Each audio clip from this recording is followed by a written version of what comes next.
Okay, so now we're going to get into study Bibles, and the question might come up: why? Why have study Bibles? Well, study Bibles have a long track record in church history. They go way back, and the first real English study Bible was the Geneva Bible, right in the Reformation, and that was very successful. And study Bibles have never stopped since the Geneva Bible, and I recommend them. I recommend them because they are generally small, accessible whole Bible commentaries for significantly less money than a whole Bible commentary set. And so the other thing is, I think they provide good guardrails for interpretation, so you aren't going off the rails when you're using multiple study Bibles. And with that in mind, not going off the rails and staying within a safe area of interpretation, I want to give you an example of how study Bibles have been a help, and a real world example in which I think they helped me especially from going down maybe a particularly a wrong road. All right, so let's look at that example. A few years ago, I was listening to an amateur debate between a Christian and a Mormon. The Christian is this man, and this is the Mormon. And if you don't know this, Mormons do not believe that God created everything. They think material itself has always existed with God, and that God created the world as we know it with pre existing material. And while Christians have affirmed that material is not eternal, only God is eternal, and all material was created. And so this was the debate: was our world created by God with pre-existing material, or was our world created, and our world includes all material? Does that make sense? Okay. All right. So the question is, did God create the material, or did God use pre existing material? And of course, when this debate is going to happen, there are Genesis 1:1 is going to inevitably come up. And it was debated in this discussion as well. And so it says, in the beginning, God created the heavens and the earth. Now, the reason I have the Hebrew up here is because this will be the word that's in question here. All right. The Christian will typically say that this word bara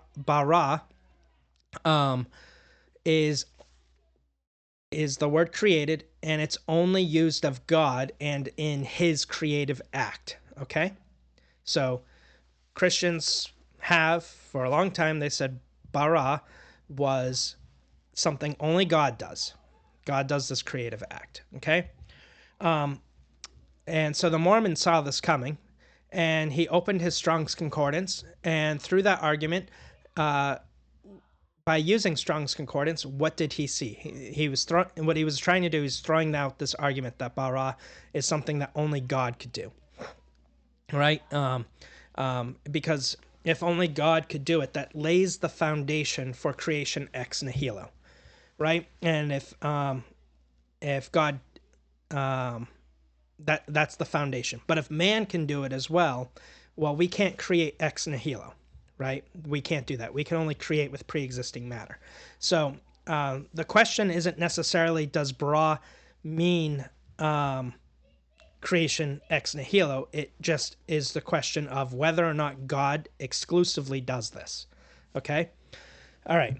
So if God exclusively does this, it opens the door for ex nihilo. If God does not exclusively do this, then it shuts the door for creation ex nihilo. That was how the argumentation was going. So he opened a Strong's Concordance, and he said bara is not something God exclusively does, and he used Strong's Concordance to prove that. How did he do that? Let's show you. So here we have Strong's definition, and you see you got the bara and how to pronounce it. The primitive use, absolutely, to create, qualify, to cut wood, select, feed, formative process, choose, create, cut down, dispatch, do, make. Okay. Now, The Mormon, he zoomed in on this cut down. That's what he zoomed in on. And when he zoomed in on this cut down, he went to its cross reference and tried to show that this was something that people do. So bara is something people do, and his point is specifically with his point was specifically with cut down. So the cross reference here. So what you can see is he ran his finger down the senses and he said, boom, cut down. Okay.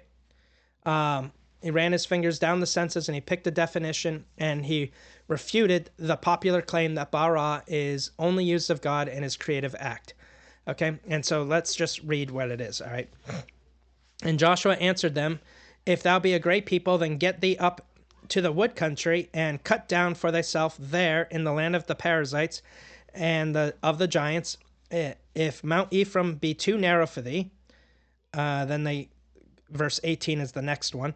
But if the mountain shall be thine, for it is a wood, and thou shalt cut it down, and the outgoings of it shall be thine, for thou shalt drive out the Canaanites, though they have iron chariots, and though they be strong. So here you see that bara is cut down, and that it's not God doing this, it's men doing this. Okay? All right. So now, that seems pretty simple. I mean, how do you refute that? You have the word bara. You say it can only be used of God, but then you just cross-reference it to Strong's, and you clearly see that God is not the only person who can do bara. All right? Well, where did this come from, though? Where did this claim come from that God is the only one who does this bara, this creative act? All right, let me show you. All right, so if you go to most any study Bible in Genesis 1:1, most study Bibles are going to say something to this, right? So the CSB Study Bible, they are going through a list of things, and when they hit their fourth thing, they say fourth. And by the way, I'm just copying and pasting the section that has to do with the word bara, and only a snippet of it. Some of them go on. Some of them are pretty lengthy. Some of them aren't. But it says, fourth, as creator, God has done what no human could ever do. In its active form, the Hebrew verb bara, meaning to create, never has a human subject. Thus, bara signifies a work that is uniquely God's. NET Study Bible, I shouldn't have put NET Study Bible, NET Full Notes Bible, because this is from the translators. The verb bara always describes the divine activity of fashioning something new, fresh, and perfect. NIV Study Bible says, in the Old Testament, the Hebrew verb for create is used only of divine, never of human activity.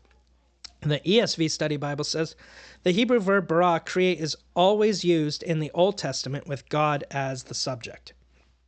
All right, that's interesting. So, all of these Bibles say that bara as a verb, and the CSB Bible is a little bit more specific by saying an active verb form, says that God is always the subject, and it's a work that can only be done by God and not humans. So, wait, we just had a young amateur Mormon grab his Strong's Concordance and disproved hundreds of scholars who are behind these study Bibles.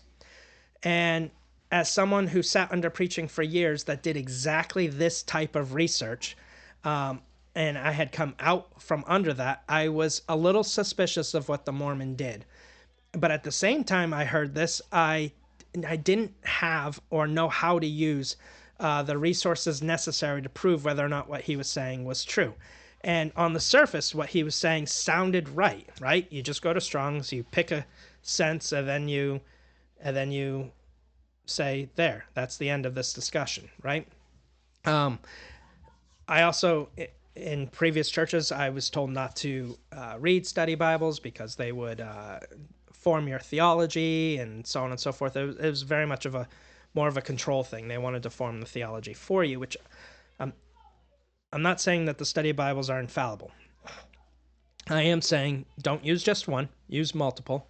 And if they all agree, this is really where I'm getting at. If they all agree and you come and you're going to say something opposite of them, I would take that as a massive red flag. Okay, where they disagree because you're going to use more than one, then we've got some room for debate. Where they all agree, like in this case, then I would say you'd be very hard pressed not to believe them. Also, um, yeah, I'll just leave it at that. So where they agree, I think you're on a safe bet, and I wouldn't say something contrary to that. So this Mormon, he's taking on all of these scholars and all of these study Bibles, and using Strong's Concordance to clearly demonstrate that humans can be the subject contrary to what these Bibles say. So, who am I to trust? Do I trust the Mormon who is using Strong's, or do I use these study Bibles? Today, I will tell you to trust any study Bible over someone telling you that a study Bible is wrong because Strong says so. And why do I say that? Well, first, I know more today than I did back then, so I do know how to use these original language resources now that I didn't know back then. And I want to point out three things to you. One is in this lexicon, Hallett, okay? And you can see that the word being defined is bara, okay? And but you can see that there are different numbers associated with these. So we've got number 1 right here and bara number 3 right here, okay? And you can see that these are related to different stems. So this is the cal stem and this is the peel stem. Okay, and then under that you can see the Hebrew words are the senses in question. God creates and cut down to clear. Okay, now what can you make from all of this? To understand this thoroughly, you have to understand the difference between the cal stem and the peel stem. And it's not super complicated, but it is it's not super complicated, but because of this, that's why you see the CSB Bible using a little bit more of that nuance where they say the active verb tense when it becomes active or being causative. Okay. Now, I can get into all the technical stuff, right? I can tell you all about cal and I can tell you all about peel and the differences between them.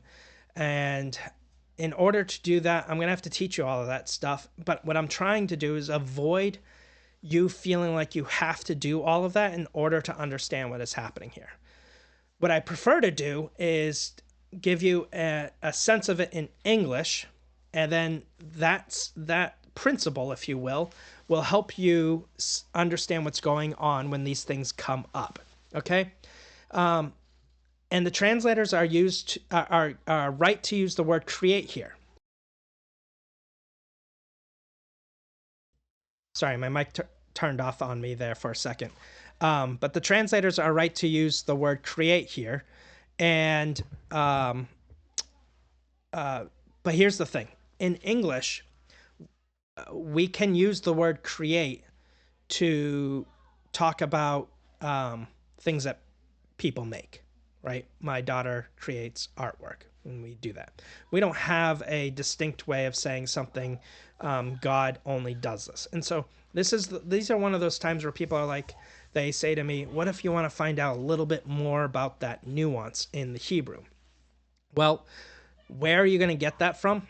Your best place to get that is not to go to Strong's Concordance, but to get it from your study Bibles. You get that nuance there. And you saw all of those study Bibles gave you that nuance, that the word bara in Hebrew has a specific sense in which only God does it.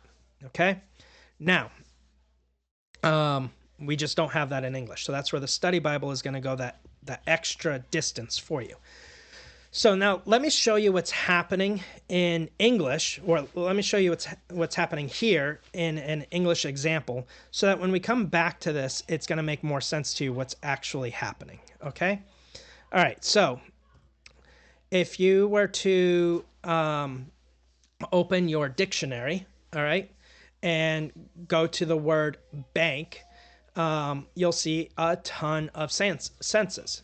And so and I'm not even recording all the senses here. If you can tell, I'm I've got only 9 on the transitive verb on the left, and I only have 9 through 13 on the transitive verb to the right, both bank. Okay. And so I'm pulling directly from the Collins English Dictionary, and I am only recording some of the transitive verb definitions.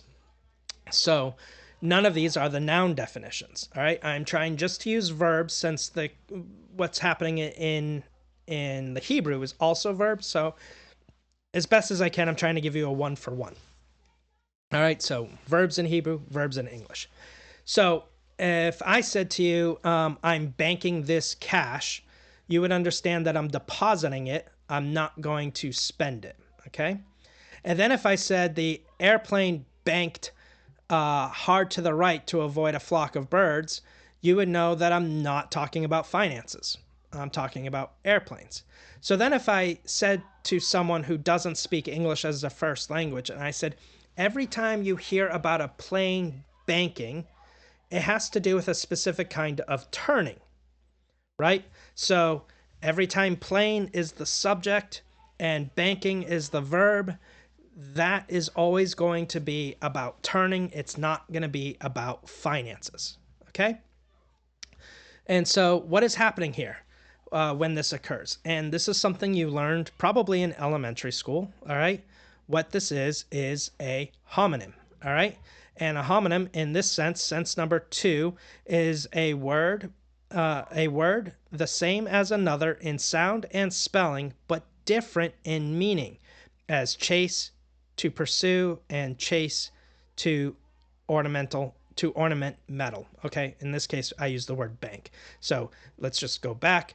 A homonym is when we say banking to deposit money in a bank and banking for an airplane to turn. Okay, so what's happening here? Well, what's happening here, what this lexicon is showing you, without getting into all the technical definitions of what a cal is and peel stem is, without getting into all of that and making you feel like you need to know Hebrew to resolve this, while it certainly helps and I don't discourage it, you can understand what's happening without having to know what is going on in the Hebrew. So what the lexicon is showing you is that these words are homonyms, just like they are in English. In English, you intuitively know a homonym when you hear it. And Hebrew scholars and Hebrew native speakers, they know homonyms when they see them. But if you're not a Hebrew scholar and you're not a native speaker to Hebrew, you can look up Strong's Concordance and you can see the specific danger of what's happening here. The danger of opening up a Strong's Concordance, running your finger down glosses, and then selecting one to do your word study. And people do this all the time. They click on the source language word on their app, they check Strong's, and they make an application based on what they read. That is a problem, because Strong's is not distinguishing between homonyms in this case. And people who don't know Hebrew or Greek will use this resource all the time without knowing what they're doing. You would be better off using a study Bible instead. Strong's was never intended to replace a full lexicon. All right. And because of that, its conciseness is often abused, like this Mormon did, and how I have heard preachers abuse it for decades. All right. Despite how it's often marketed, Strong's is not your best resource for original language insight. Your best resource is your translation. And then after that, it would be commentaries. And if you can't afford commentaries, like full-length Bible ones, then grab study Bibles. And that's why we're talking about this, because this is more accessible. I think more people would be willing to spend money on multiple study Bibles than to spend a bunch of money on one study Bible set, okay? Or one commentary set, I should say. All right?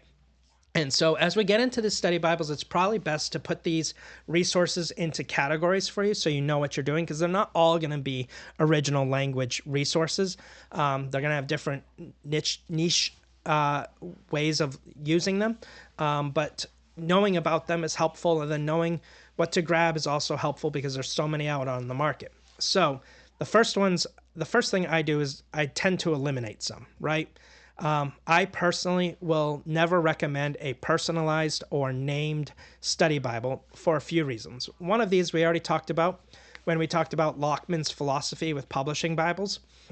And they have that philosophy that says they shall give the Lord Jesus Christ his proper place, the place which the word gives him. Therefore, no work will be personalized. Our work is a symphony, not a solo, because many have had a part. And I respect that.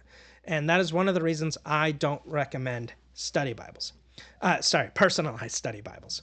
Another reason is that I prefer a study Bible that's done by a committee, and I prefer an ecumenical committee. The reason being is that no single person is going to have perfect theology and perfect interpretation. I would prefer to see how various people are handling a passage and various interpretations. Also, when it's ecumenical and everyone is in agreement, it helps keep me from saying something that is well agreed upon. It puts up guardrails for me. Now, ultimately, most every one of these will have in their preface that they had multiple people help them create the study Bible. But in all of these, unless it was produced post-mortem, that person whose name is on the cover will ultimately be the one who decides what makes it in. Okay? Now, I know I'm going to get pushback for this, right? I've got a bunch of famous names up here, and probably this one will probably be the one that gives me the most pushback, is the Reformation Study Bible. And this study Bible wouldn't be up here except that they put R.C. Sproul's name right on the spine. It's just as good as putting it right on the cover. All right. It's stamped right on the spine there. So even though it's titled the Reformation Study Bible, they make sure R.C. Sproul's name is front and center. Okay. Now, I have spoken before of my affection for MacArthur, and even though I may not be a Presbyterian, I absolutely love R.C. Sproul. Of all the pastors I've ever listened to, online or in person, R.C. Sproul might be my favorite. I could listen to him preach and teach all day, despite the fact that I am not a Presbyterian. So this isn't because I'm not a Presbyterian. It's because I don't want a personalized study Bible.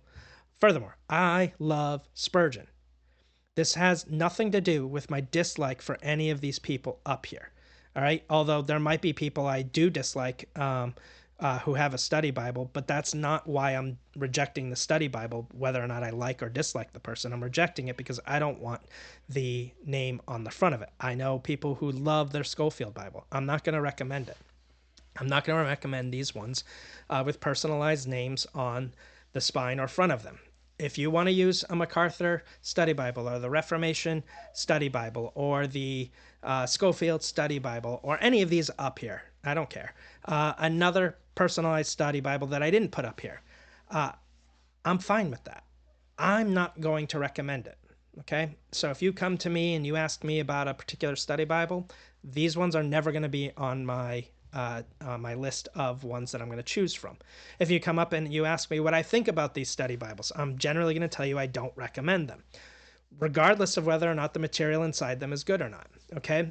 See, the thing is we have a celebrity pastor culture in America, and I'm not going to eliminate that. It's not going to go away, but this doesn't help. And when one of those celebrity pastors falls and it devastates people, publishers have to start pulling these off the shelf. Thankfully, I could tell you, let's see, Tony Evans is still alive. I think he's the only one on this list that's still alive. All of these other ones I think have passed away at this point, and they all finished their course well. Okay? So I think at best, it's probably best to release a study Bible after they pass away, not before. But still, no matter what, I don't want the name on the front of it. Okay? And that's just that. That's my personal stance. Okay? If you don't agree with it, I'm okay with that. All right? I'm not going to fight you over this. This is not a hill I'm going to die on. There are hundreds of study Bibles out there, and they're good ones out there. So I don't need I don't feel the need to recommend a personalized study Bible. All right, moving on. I've said enough about that. Probably the place everyone should start is, what about study Bibles for new believers? Okay. And for new believers, I almost always recommend the Disciples Study Bible. It comes with very basic study notes, and it has a yearly reading plan that forces the reader to engage with the text, right? They have to read it, they have to try to understand it, and they have to write their thoughts down about the text. And I think this is such a good thing in discipleship for especially a new believer. I think this is really great. I've gone through it. My family has gone through it. And I think, in fact, if you haven't gone through it, even if you're a mature Christian, you should go through it at least once. It would be good for you. It was good for me. And then the other one is the Life Application Study Bible, which has far more robust notes than the Disciple Study Bible that are based on living out the Christian life. It avoids some of the Christianese that we speak without even thinking about it, and provides really practical application and simple explanations to the text. It does such a good job at doing that. And so whenever somebody is a new believer, I want them to use more than one translation, and I want them to use these two study Bibles. These would be the two I would give them, not to overwhelm them, but to help them understand right off the bat the benefits. And these would be the two I would give them right off the bat. And I have the Life Application Study Bible is really great. They're both really great. Okay, I categorize these as new believer study Bibles, but like I said, I think they're good for mature Christians, especially. I can fall prey to this. This also prevents me from forgetting the basics. I really appreciate that these help keep me grounded and remind me that Christian living is basic. You don't need to know about the textual variants and linguistics and all the stuff I love to talk about. You don't need to know that stuff to live a good Christian life. And these study Bibles aren't going to get into all of that. They're going to deal with the very practical side of Christian living. And so yes, it's a new believers, but it also helps keep me grounded. So I appreciate them. And I still use them both. All right, moving on. These are general study Bibles. These are what I would say are the jack of all trades. They are going to give you a little bit of everything we're going to talk about. They're going to cover the most amount of groundwork, okay? When people ask about study Bibles, these are, and you're not a new believer, you've been in church for a while, these are the 5 study Bibles I'm going to recommend every single time, okay? I recommend these, and I recommend that you get them from their respective publishers because they generally don't have a unique name. All right, so you'll get the Holman CSB Study Bible, the Crossway ESV Study Bible, the Zondervan NIV Study Bible, the Tyndale NLT Study Bible, and the Nelson NKJV Study Bible. I always recommend that you go with the publisher that matches the translation because oftentimes the notes will reference a particular word in the translation and the publishers just copy the same study notes and they won't necessarily adjust them based on the translation they're putting them in. So I recommend you get the translation with the publisher study Bible. For example, I'll just say if Zondervan publishes the study Bible in the NIV and then publishes the same Zondervan Study Bible in the NKJV, they'll have the identical notes, but the notes will be in reference to the NIV, but you're going to be reading them in the NKJV. All right, I say that because Thomas Nelson has their own study Bible. And so that's that. Hopefully that's not confusing, but if you go back and you listen to each one, you'll see this is Thomas Nelson does the NKJV.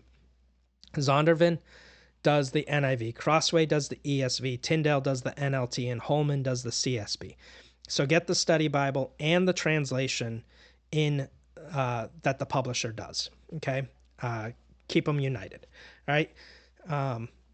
These are resource materials, so don't feel like you have to pick your preferred translation. In fact, I would encourage you not to pick your preferred translation unless you're like, for me, okay, the CSB is my preferred translation. Then I'm going to do the Holman CSB. I'm not going to pick something else, but I highly recommend that you get all five of these. All five of these. Okay. And because this is going to provide you with guardrails where you can, where they agree, you can feel confident that what they are saying has been tested and found reliable, like we already talked about. And where they disagree, you know you have more work to do and you have to figure out why. And these are commentaries done by committees with various denominational backgrounds. Most study Bibles, these three up here, you can get each of them for about $30, which means if you bought all five of them, it would cost you $150. Now, if you compare that to a complete set of commentaries for a full Bible, which is hundreds of dollars, sometimes even $1,000, depending on the commentary set, you can get basically multiple full Bible commentaries for pennies on the dollar. If you don't have $150 to spend on this, save up for it. This is my recommendation for you if you're going to study the Bible. And here you're going to get 5 different translations too. So you're going to get 5 translations and 5 study Bibles. And this, I think, will be massively beneficial to you in your studying of the Bible. Okay? The next one is the NET Full Notes Edition, which is by far the best textual study Bible. There isn't anything that currently competes with this on the market. And for that reason, this is the next study Bible I recommend for every person using who wants to get into the textual side of a study Bible. And here's the great thing. With the 5 that I mentioned before, and if you go after this one, because I recommend this one to every Christian that's going to study their Bible, this is what, I don't even know what this Bible goes for. I think it's like $45. But here's the thing. You don't have to buy a physical one. Just go to netbible.com. All the information there is free and widely accessible, so you do not need to buy this one, but I highly recommend you use this one, okay? So use it online. This will be super helpful to you. You don't have to pay for it. It's freely available. But if you do want a physical copy, I also recommend that too, because I use a physical copy. But you don't need it. You can get it for free online. Highly recommend that you get these 5 study Bibles and this 6th one online. Okay. The rest of them are that I talk about from this point forward are not ones that I think every Christian needs to have. They're helpful resources. I would say get those 5. Use the NET. Get the even the Life Application and the Disciples Bible. Okay, put those in your library. You're going to spend money on stuff. Put those in your library. The rest of them are very optional, and these are, I'm doing this to pique your interest. If you like them, go grab them. They're going to come at varying costs. I'm not going to go over the cost of all of them because I've forgotten, honestly. But the ones up to this point, I recommend highly that you get them. Okay, I've said that enough. The rest of them, optional. If they pique your interest, grab them. If not, don't worry about it. All right, these 3 study Bibles focus on quotes from church history, and these are some of my favorite study Bibles. All right. The CSB Ancient Faith is absolutely wonderful, and it's my favorite of the 3 in the set. It quotes like full paragraphs from the patristic era, and so because it's from the patristic era, not much of it is going to go past the 6th century.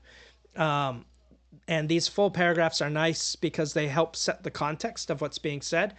But that means there's going to be fewer quotes. But it also means that the quotes will be more substantial.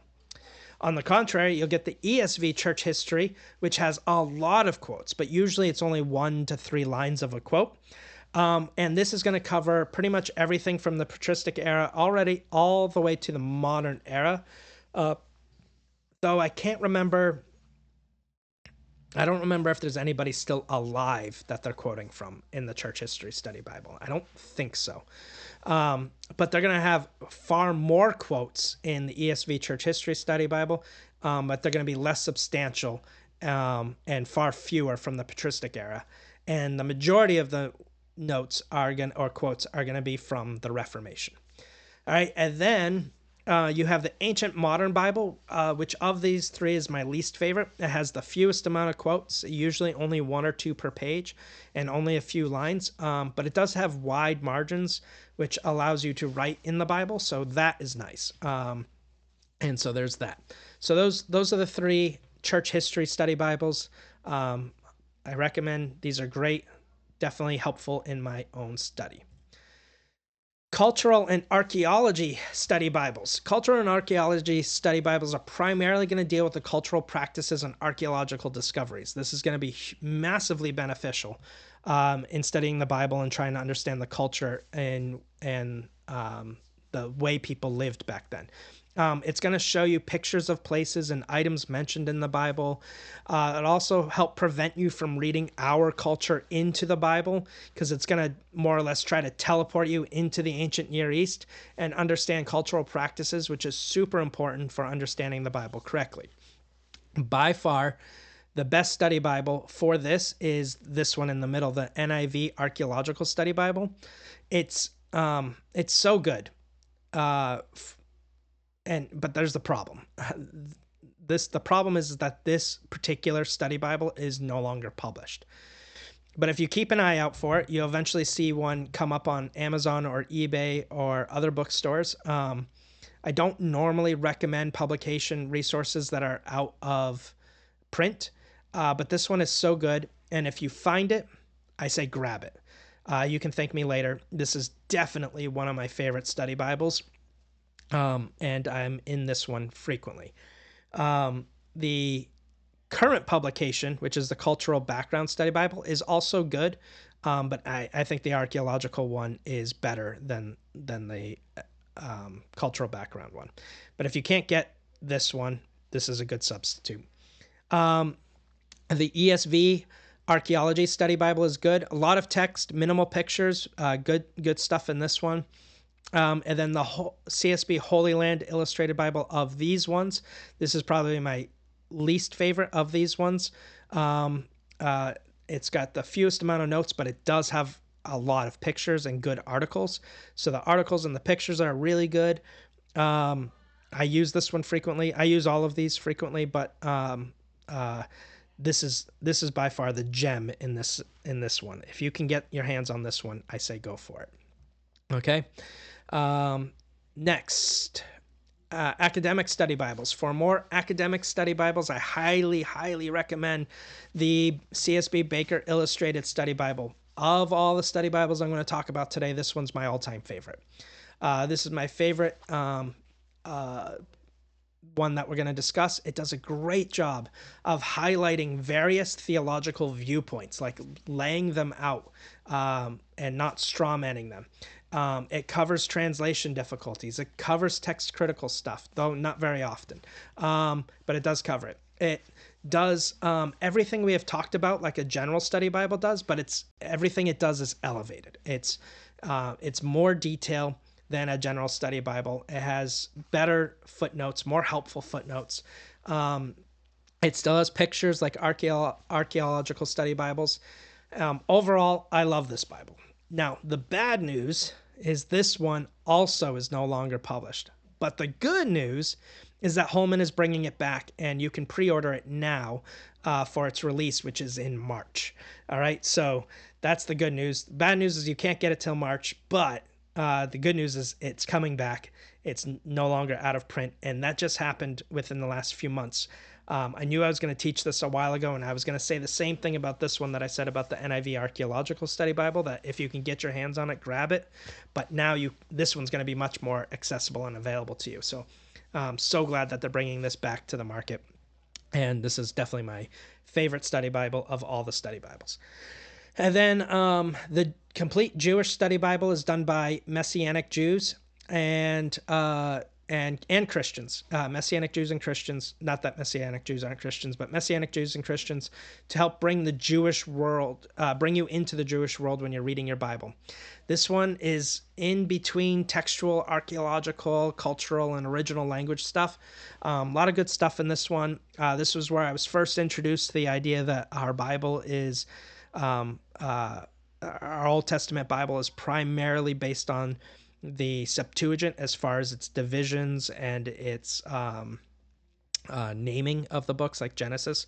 That was the first time I realized, I hadn't even thought about what the Hebrew names for Genesis, Exodus, Leviticus, Numbers, and Deuteronomy might be. And it also breaks up the Bible into different section readings. So you still have your traditional chapter numbers, but it also has section readings that Jews practice as well. And so this was helpful to me, and not necessarily highlighting anything that I didn't know, but it is, I shouldn't say that. It's not doing anything other study Bibles aren't doing other than bringing you into the Jewish world. And that's what I really liked about this one. Okay.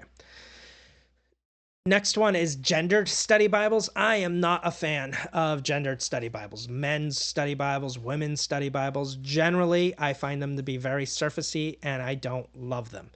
As far as gendered study Bibles go, though, these three are actually pretty good. The CSB Men's Daily Bible is good. They also have a CSB Men of Character Bible. So those are both considered men's Bible, but I think the Men's Daily Bible is better quality notes and articles over the Men of Character Bible. So I recommend that one more. This is going to be more devotional, the Men's Daily Bible. So if you're looking for a men's devotional Bible, this is a decent one to go with. Now, contrary to that, almost all women's study Bibles are devotional. I wouldn't call them study Bibles at all. They are devotional Bibles.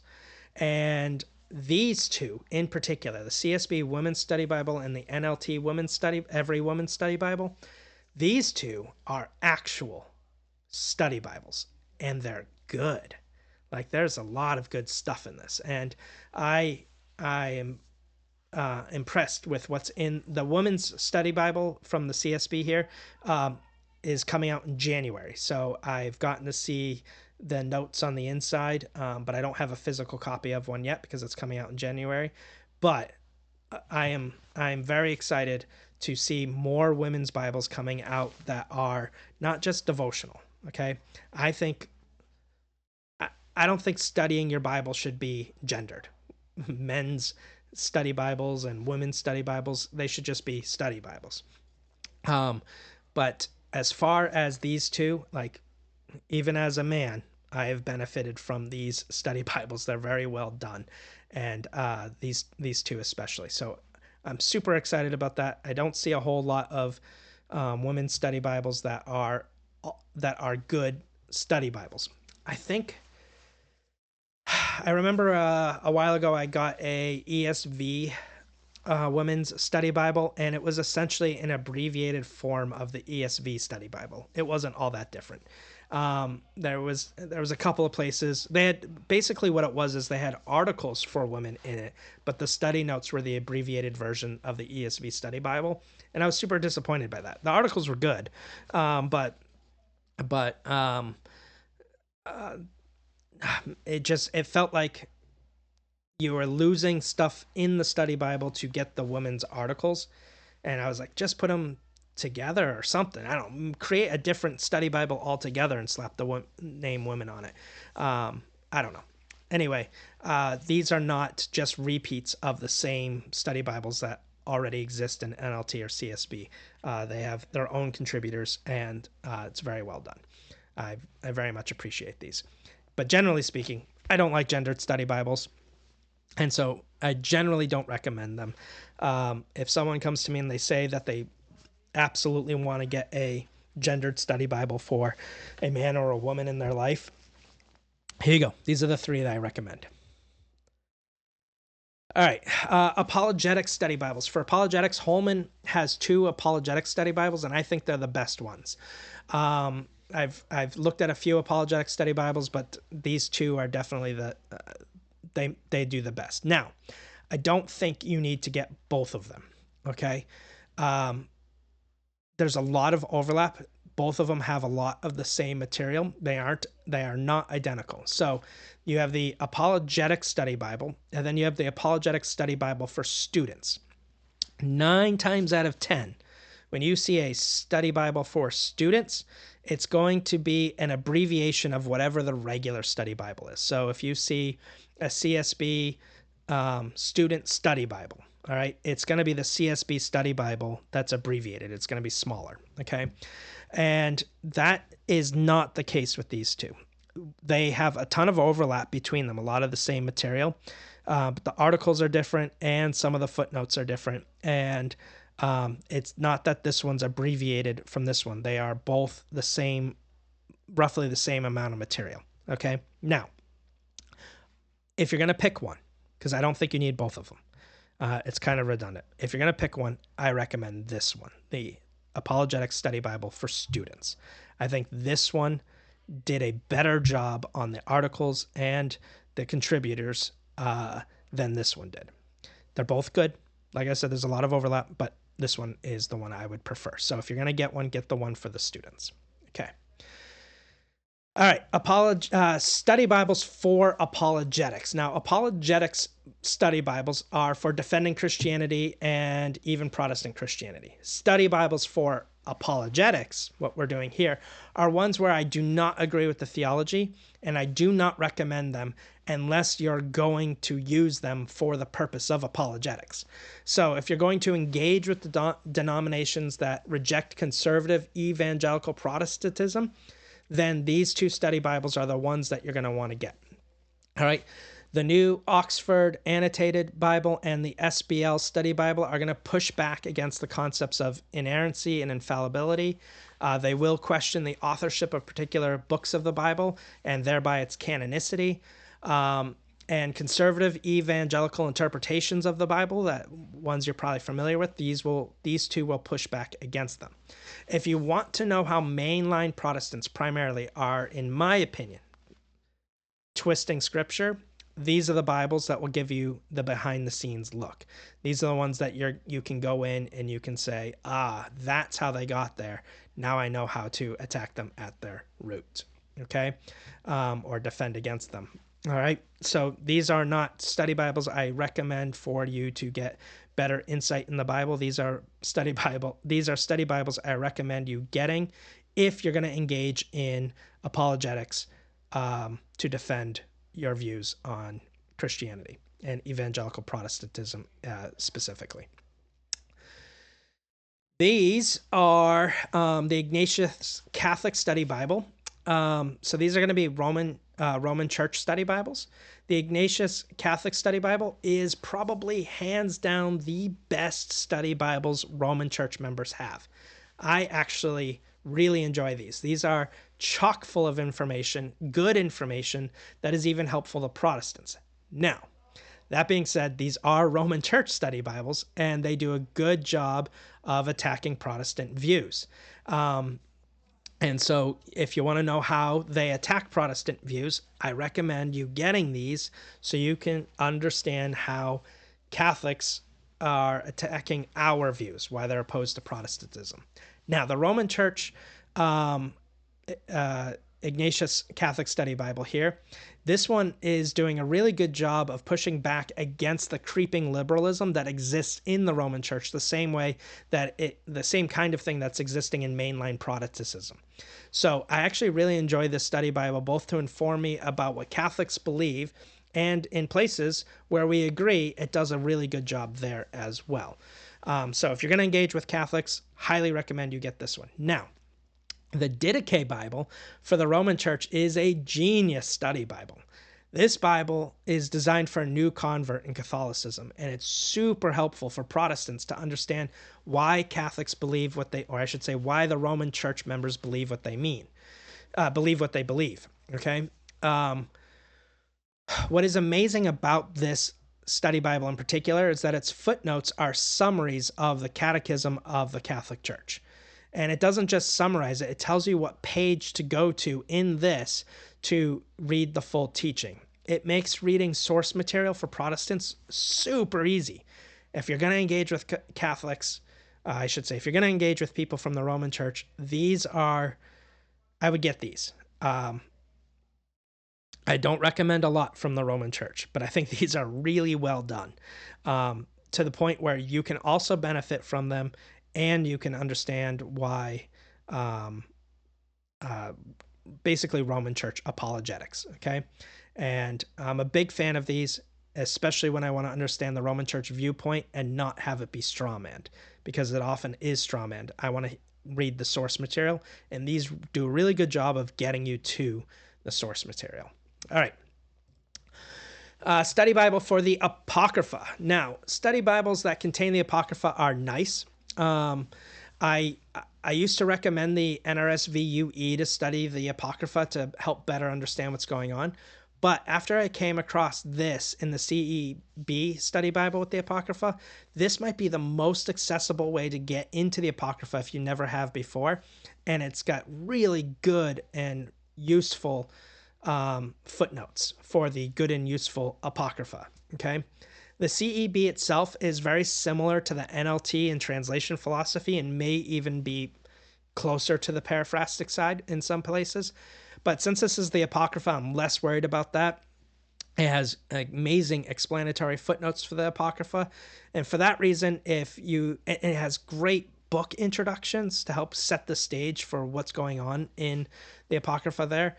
So if you want to read the Apocrypha and you want to have some notes that you can refer to help you understand it, this is now my number one recommendation. I think this is the best way you can go about it. You can read the Apocrypha in the ESV Catholic edition. You can read the Apocrypha in the RSV and the KJV, and what else? What else has the Apocrypha in it? I don't know. There's other Bibles out there. There's a whole bunch of Bibles out there that you can read the Apocrypha in, but I would definitely this is the way to go to engage with the Apocrypha and get good footnotes on it. There are so few commentaries and resources on apocryphal material, especially for Protestants. The Roman Church has more, but you're going to get that Roman Church bias on it. This is really good. I really appreciate this. This is definitely more ecumenical, but it's yeah. Anyway, highly recommend that. Okay. And that is it. Okay. So I hope that this helps give you some direction if you are looking for study Bibles, which ones to get, which ones not to get. Again, the ones I mentioned in the beginning, those are the ones I think should be in every Christian's library. And then, throughout the years, add a few more, add other study Bibles along the way. And I say, go for it. With that being said, that's the end of this class. You all are dismissed.